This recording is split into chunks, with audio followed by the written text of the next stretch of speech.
All right, for real though, guys. I've read your messages. I've heard your comments on YouTube, your DMs on Instagram, your comments under my posts and stuff like that. I guess I'm cracking under the pressure and finally doing the 2026 Palco's Horror Collection tour video. Hey, thanks so much for kicking my ass and pushing me to finally do this. I know you guys, all of you like watching it. I enjoy making them. It may be a little bit of extra work on my end, but at least I have some time over the next couple days to throw it together. Hoping you all enjoy it. So we're gonna do the same thing I do every year. I'm gonna walk around the room with the lights on, individually look at every piece in here. We're gonna discuss a little bit, maybe history, where I got it, how the artist made it, what they're made of, maybe even a little bit of why I picked it up, a little bit of the story behind it, and then I'll shut off the lights. We'll do a night tour with my mood lighting on, which honestly is my favorite time to spend in the room. It's I put a lot of work into the lighting. And it's just an enjoyable atmosphere to me being after a long day of stressful work. So let's kick it in, man. Let's get to the 2026 Palco Horror Collection walkthrough.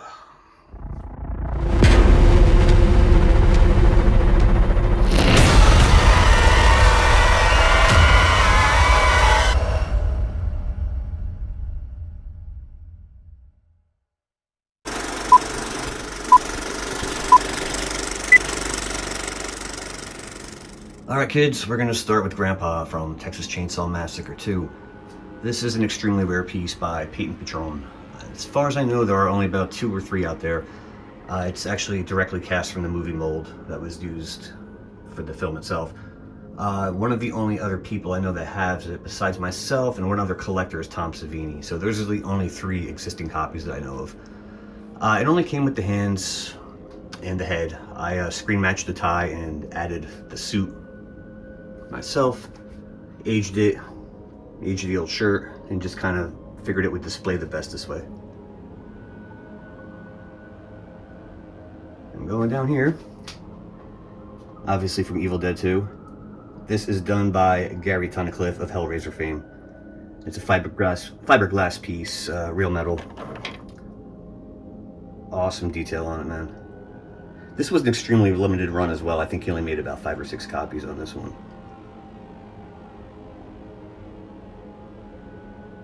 And going back to the Gate Minion. This was initially done by Andraculoid back in the day. My sister gifted me this for one of my birthdays a long time ago. And she actually also got me the hand to go along with it, the silicone hand with the eye. You could actually pose the fingers and whatnot. And then the Lament configuration, this is done by JK Customs. It's a resin piece. I actually have it on the spinning pedestal right here. I could hit a button and have it rotate if I want to. And the cool thing about it as well is the top does come off, and you could reverse it to have the chains hanging out of it, just for a little bit of extra fun. Heading down this way, we have Judd Crandall from Pet Sematary, the classic. This was done by Suckface Studios. This was his initial run. I also added the overalls and clothing to screen match it.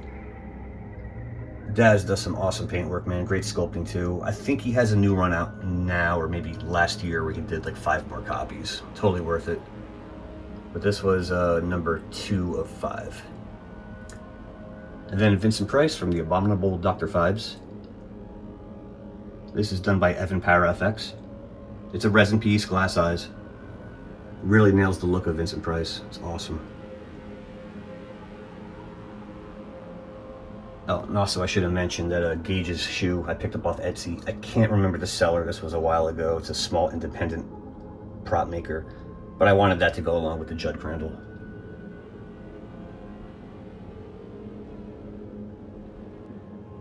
Okay, moving down below that, we have a 1-to-1 Chud. I believe the artist's name is Kyle Huckalak. Forgive me, Kyle, if I'm mispronouncing your name, but I'm pretty sure it's Huckalak. He only made 3 of these pieces. It's obviously, like I said, a silicone creature from the movie Chud, cannibalistic humanoid underground dwellers. And it actually has glow-in-the-dark eyes that'll glow with either LED light or in the black light. And then this is a Leatherface Pretty Woman mask from 1974 Texas Chainsaw Massacre, done by an independent artist called Long Projects. He only made a couple of these, but the cool thing is he used the same technique that was used in the original film. I believe it was fiberglass and latex mixed together to get that effect. So I'll pan back and show this particular section of the room.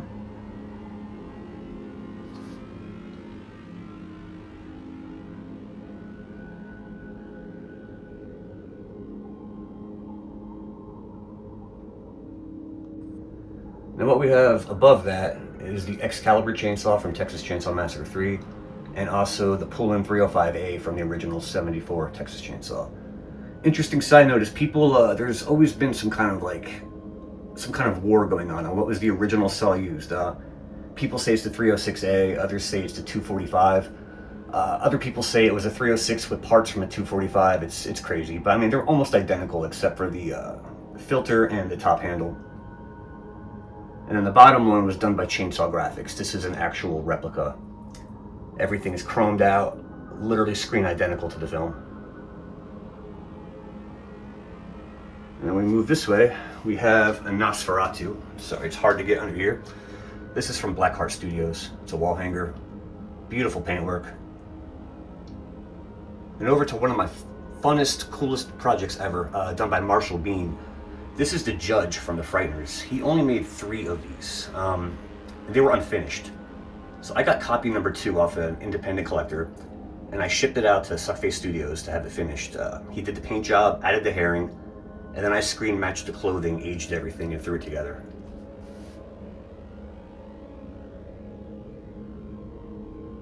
Just such a cool, underrated film, man. I love that movie so much. And then panning over, we have a Chuck Jarman wall-hanging Nosferatu.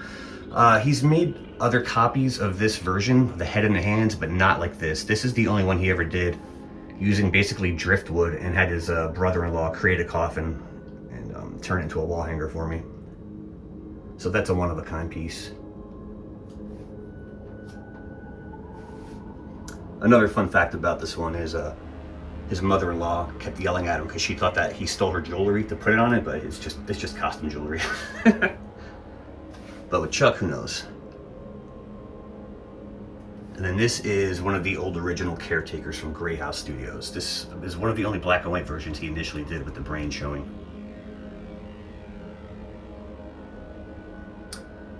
Down to one of my favorite pieces, but unfortunately I do not know the artist who made this Dead Nate.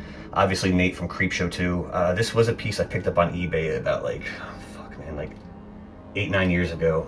The seller couldn't tell me anything about it, but I think it's probably the most accurate representation of Dead Nate that I've seen so far. I just wish I can credit the artist. It's such a vile, nasty piece. And then Leatherface signed over there. From RA, from Texas Chainsaw 3, to Greg, rest in pieces.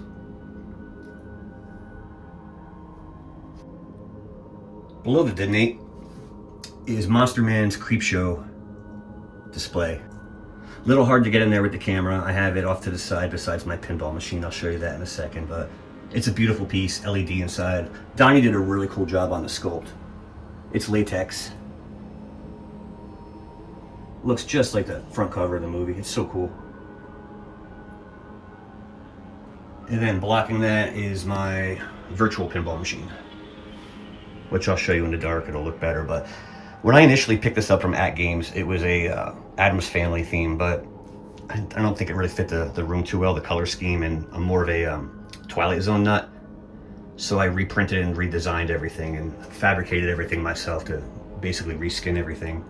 There's a video on my YouTube channel. If you look back on videos, you'll see how I made this, the artwork.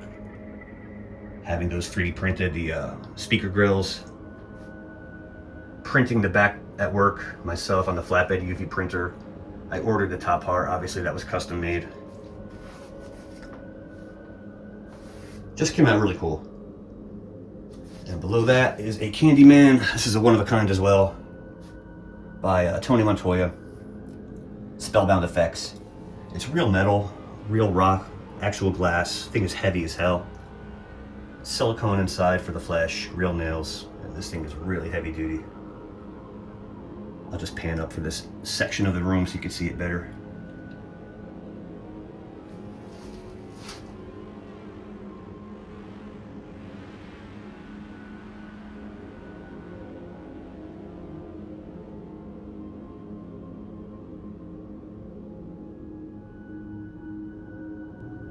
I'm going to jump over to the left side of that cabinet for a few, just to kind of get this out of the way so I can move some other stuff back. This is a Paul Toombs from Madhouse, Vincent Price classic film, done by Thomas Enos, I think it's a one of a kind, the only one he's ever made. I requested the full body. Not full body, I'm sorry, up to the torso. Arms are posable. I actually added legs at one point.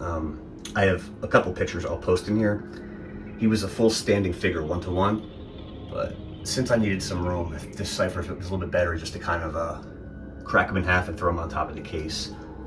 And this is a Lovecraft garage kit by my friend Billy Crash. He got this for me and it came unpainted. I sent it out to my buddy Evan Para, and he did an awesome job on it. I think it's the only figure in my collection, maybe one of the very few that's not actual 1-to-1 scale.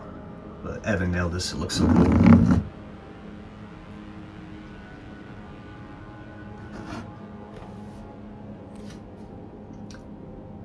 And going down, we have David from the Lost Boys.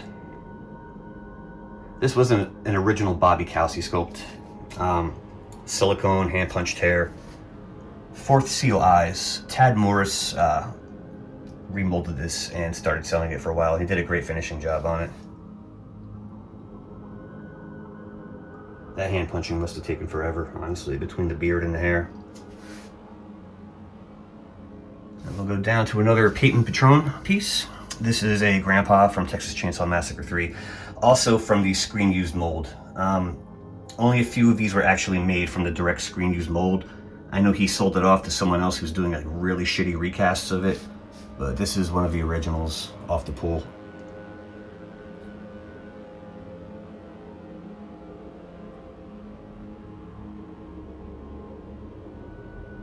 And then below that, we have Dr. Hill from Reanimator. This was a Monty Ward piece he put out a long time ago. Resin, has a wig. I think it'd be really sick this one in silicone with hand punched hair, but man, Monty's sculpting and finishing is just spot on. He's great. And then the reagent I threw in there. So I'll back up and show this section again.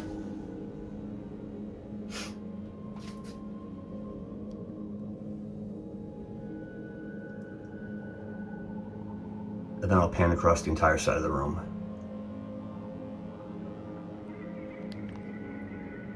Actually, first let me go a little bit to the left of that cabinet. I have two cool shelves here that were made by Crooked Skull Creations. Resin skulls, wooden finishing, it looks awesome. So I wanted them to display this Mystic Seer by Biff Bang Pow. This is the first generation one that came out.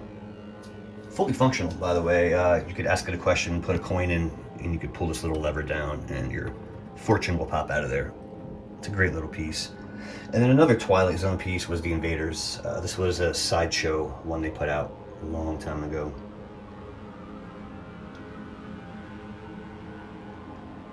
Above that, we have the Queen Alien from Aliens. Hollywood Collectibles Group put this one out. It's a big mother. She's very heavy. Really cool sculpt too. All resin, solid resin piece. You could actually interchange the inner mouth if you want to as well. You just pull this out and you could put in a closed one that's more sucked in.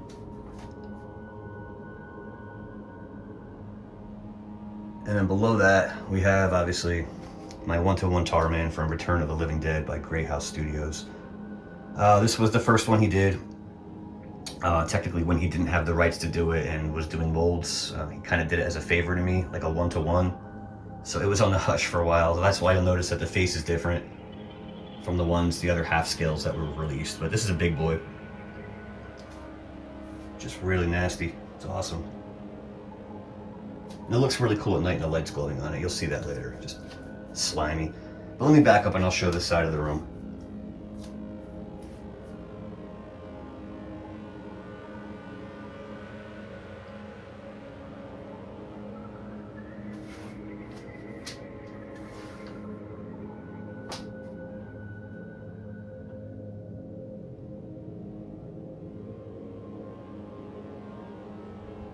Okay, we're rolling back to the right-hand side of the room again. This is a minion from The Gate Part 2. This was an older one by Zorloza Group. It's almost screen accurate. I believe that the cage was a square one. Beggars can't be choosers, man. The Gate is one of my favorite films from the 80s. It scared the hell out of me as a child.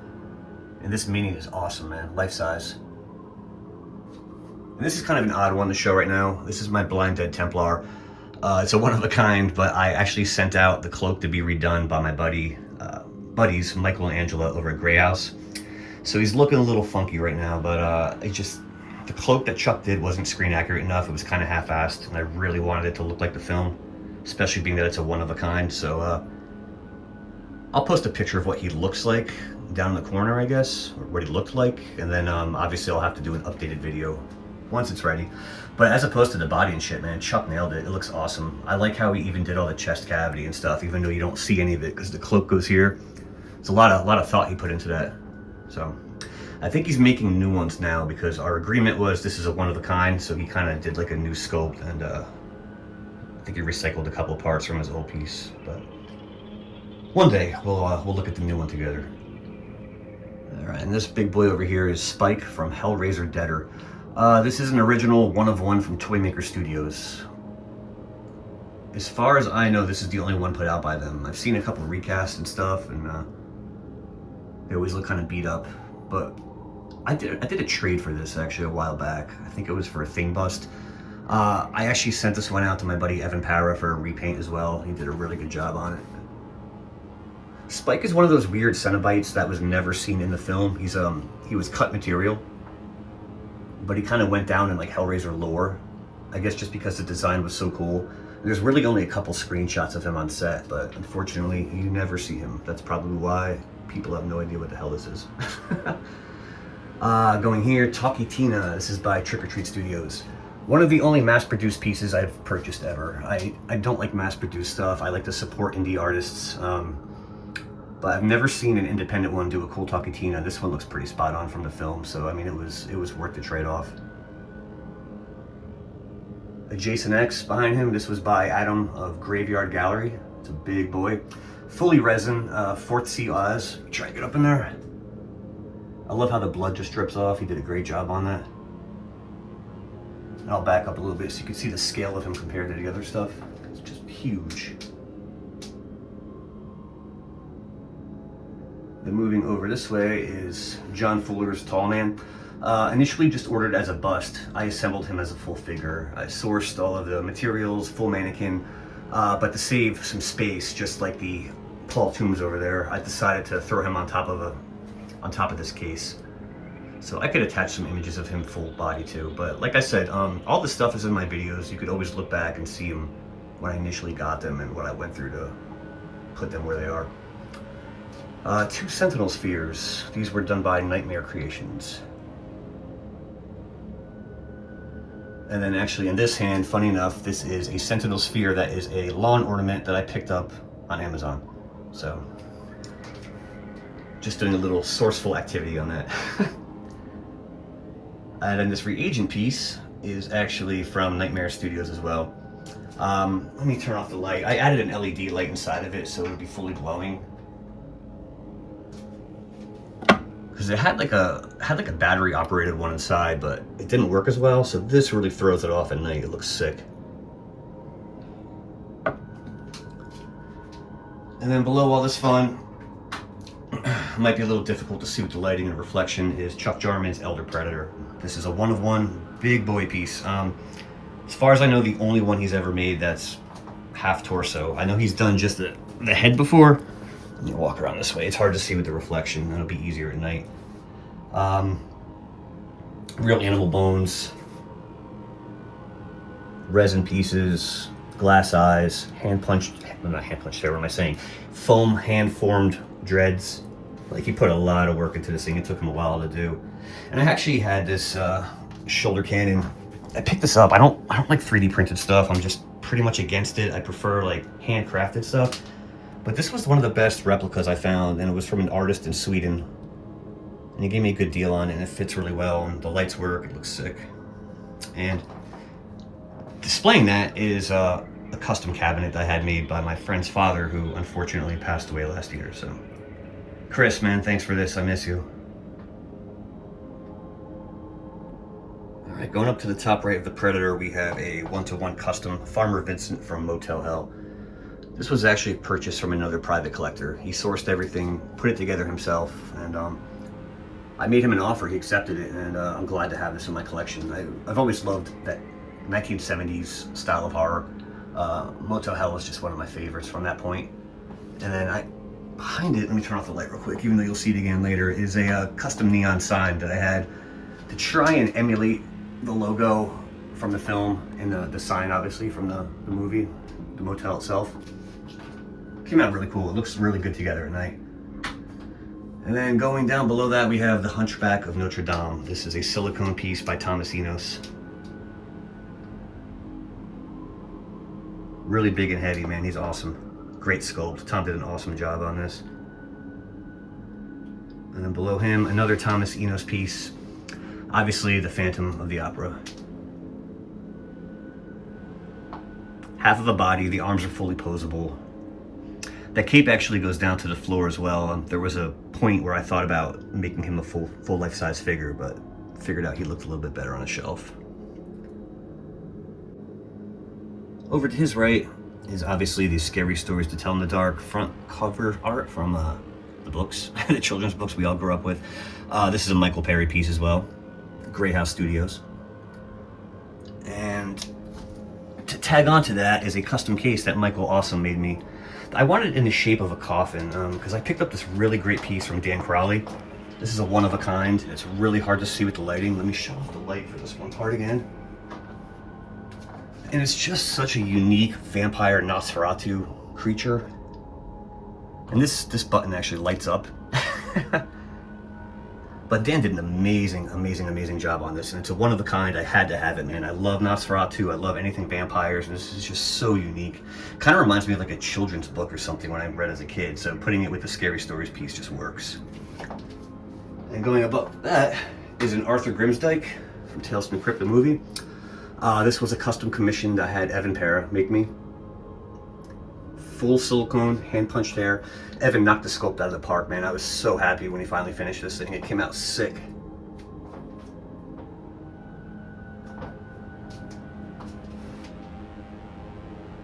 And then above that is Otis Driftwood's from The Devil's Rejects. This is a Thomas Enos wall hanger. Zoom in here so you can see the detail. In the back is actually signed by Bill Moseley, which is like an extra bonus. So let me go through this section real quick again.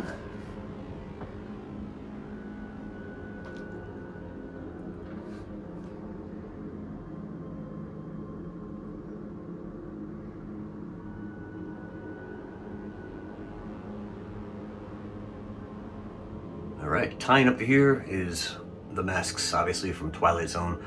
This was another Christmas gift I received from my sister. They were kind of like a beige color. I sent these out to Evan Para as well to finish them. I wanted the grayscale finishing and foam fill them so I could hang them on the wall. Came out awesome. Going down to a Jonathan Fuller Leatherface. This was an old piece he did a long time ago. It's a latex piece with glass eyes. Probably my favorite Leatherface sculpt I've ever seen, honestly. And I threw in the little hammer on there. Nice and gory. Below him sits a Part 7 Jason Voorhees. This was done by the Devil's Latex. Try and get out of the way with the lighting here. You can even lift this up. See the face.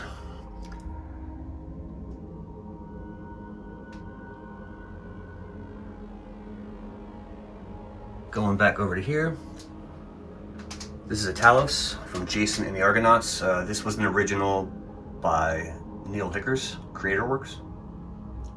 This was one of the originals before he sold the rights to it to Blackheart Models. So this actually has a Creator Works stamp on the bottom. It's a resin piece. I know technically Jason and the Argonauts isn't horror, but I mean this character and the film itself, man, Harryhausen's work scared the hell out of me as a kid. And then we have a NECA Green Gremlin from Gremlins. It's a full-size latex piece. And I'll scale back so you can see this area. Oh, actually, not to short myself, this is an arcade which I reskinned recently as well. Tombs of the Blind Dead is my favorite horror series ever. So I wanted to reskin the machine to make it fit the room. I can attach, I guess, an image of what it originally looked like, I should say. Another thing where I designed and printed out at work, and I made a video on this if anybody's interested. It just shows all the steps I went through to really reskin it and make it mine. But yeah, this is that side of the room.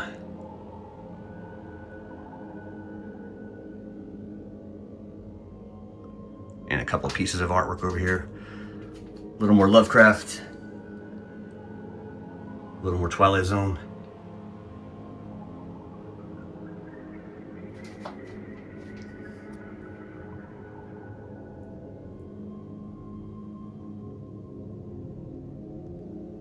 Alright, so this one is technically on the outside door leading into the horror room, but I figure I'll show it here because it kind of is in the same area that we're at. This is obviously Goofy from Mickey's Christmas Carol, and it's just like the perfect entryway to the room.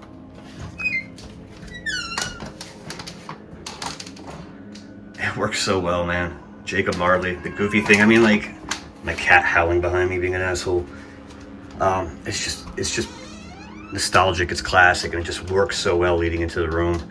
This was done by Monster Resurrection. It's a one of one, the only one he's making of this, and I needed to have it in the collection. All right, behind the entrance to the horror room door, this is a screen-used axe from Never Hike Alone. It's signed by all the cast members. It's an actual axe handle with like a foam blade, so I'm assuming when they were swinging on set, nobody would get hurt. Kind of kills the fun, right? This is a custom piece I did a trade for with Michael, again from Grey House. I traded him some shocker films, like those old gore death films, for this piece he made me. And it has a really cool LED feature, which I'll show in the nighttime walkthrough. His sculpts are just beautiful, man. He could take anything like horrible and just find some kind of beauty in it. It's crazy. Going below that is an Angela from Hellraiser 4 Bloodlines. This is by Mike Effects. I had this repainted by Louis Fry quite a while ago just to make it look a little bit cleaner. I wasn't happy with the original paint job on it. He did a really good job. It's a resin piece. Lament configuration. And going below that is the Surgeon from Hellraiser Judgment, I believe. This was by Distortions Unlimited, I think they were called, back in the day. He's another Cenobite that you literally only see in the film for like 2 or 3 seconds. But the design is just so sick. Going down below that, this is a silicone Dr. Channard from Hellraiser 2, obviously. This was done by Hellbound Effects. I don't think he made too many of the full ones. I've seen the wall hangers. I think he only made a couple of this full scale figure. So I'll pan up on this area again here.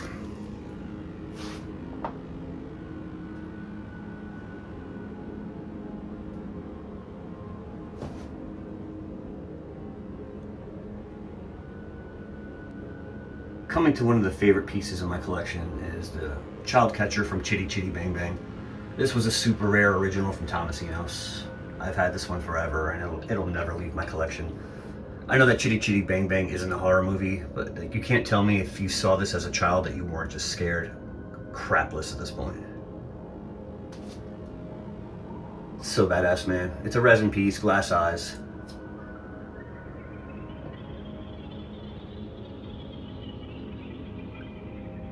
Actual real lollipops, which I inserted myself. Then we have a silicone Vlad Dracula, done by David Halstead from the UK. This is also a one-of-a-kind he made. It was his interpretation on Vlad the Impaler / Dracula. Really cool piece, man. I like the little ponytail in the back. Even like the ear hair, nose hair.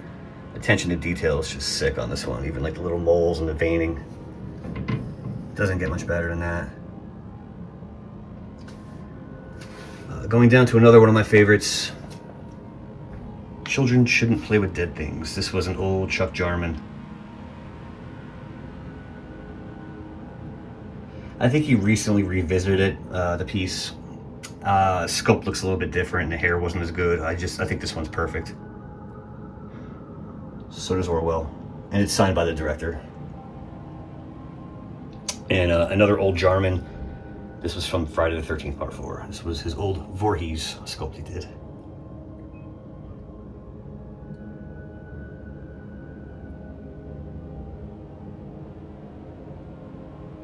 Let me bang back to the top so you can see this stack.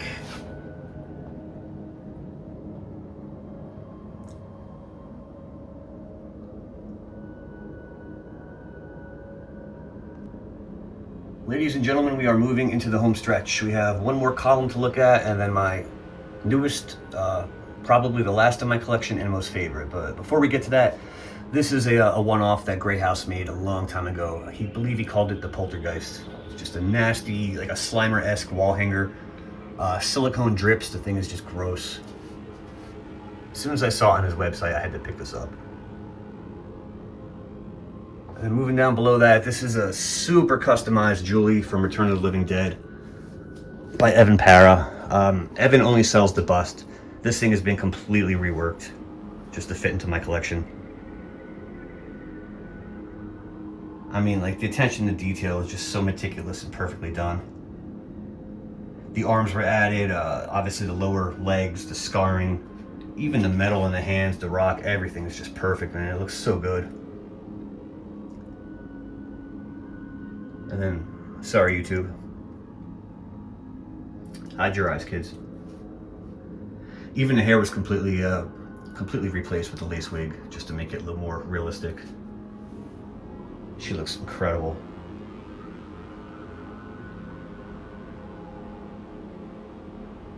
Then below Julie, we have a hand, severed hand from Evil Dead 2, also done by Spellbound Effects. This was a birthday gift from my girlfriend a couple years ago. And then the Waltro from Stephen King's Cat's Eye. This was done by an awesome artist, Antonio Ordonez. Ilsa Blaze, I believe, is his Instagram handle. This is, I think this is probably the best replica I've seen of the Waltro. Don't think he made too many. I'm really excited to have this in the collection. And finally, in this stack, we have the Chestburster from Alien. This was a Gary Tunnicliffe piece. Obviously, as stated before, from Hellraiser fame. Completely resin, beautiful sculpt, amazing hand painted. Just looks so nasty. I'll pan up here, and we will get to my final and most favorite piece in the collection.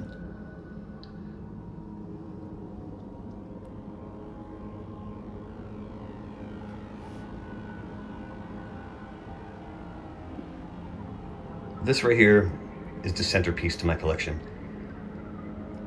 As long as I've lived, I've been a die-hard Twilight Zone fan. There's very few things in this world that like really make me happy, and the Twilight Zone is just one of those things. Every year, man, watching it for New Year's Eve, the marathon, it's just so nostalgic. It just brings back so many memories, and I've always wanted a life-size Rod Serling. So I reached out to Walt Wizard, who specializes in hyper-realistic statues, and asked him if he would take on this commission for me. Awesome job, man. Everything is hand punched hair. It's just meticulously done. The teeth, everything. He just nailed it. It's all silicone, hand painted, obviously. And one of the other cool little features I requested, I wanted everything monochromatic. I was like, Twilight Zone is meant to be watched in black and white. I don't want any colorized version and stuff. I wanted everything monochromatic except for the cigarette. I wanted that to really stand out.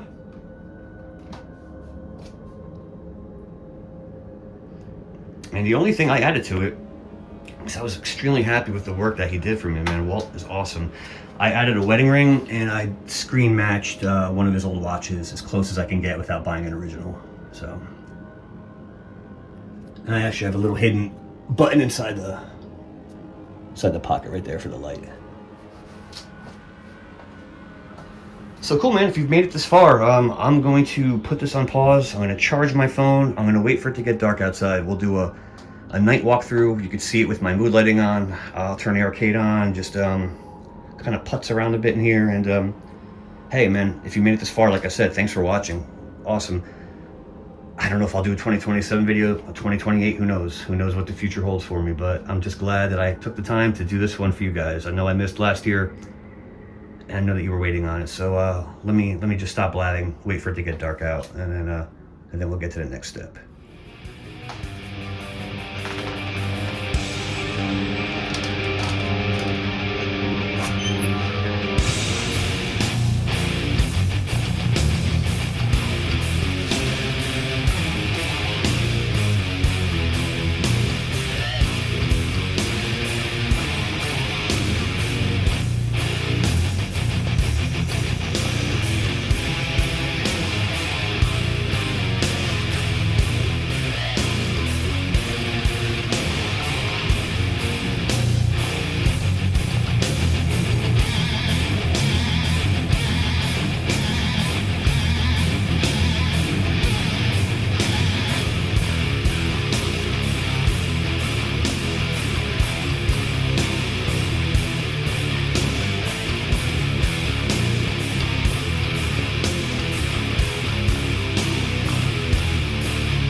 All right, so there you have it. That is the 2026 Palco's Horror Collection walkthrough. Listen, I hope it was worth the wait. I hope you all enjoyed the video. Like, subscribe, all that jazz. Follow me on Instagram. It's Palco's Horror Collection. Leave us some comments, man. Let me know your favorite piece in the collection. Which piece really stood out and why? Why did you like it? What piece do you wish you saw or think would look good in here? There's always a possibility I might sell something, trade something out, upgrade in the future. Who knows? It's an ongoing process of an addictive hobby, and I guess I'm in it for the long run, right? But hey, man, thanks so much, guys. I really appreciate your time. Like I said, hope it was worth the wait, and see you soon.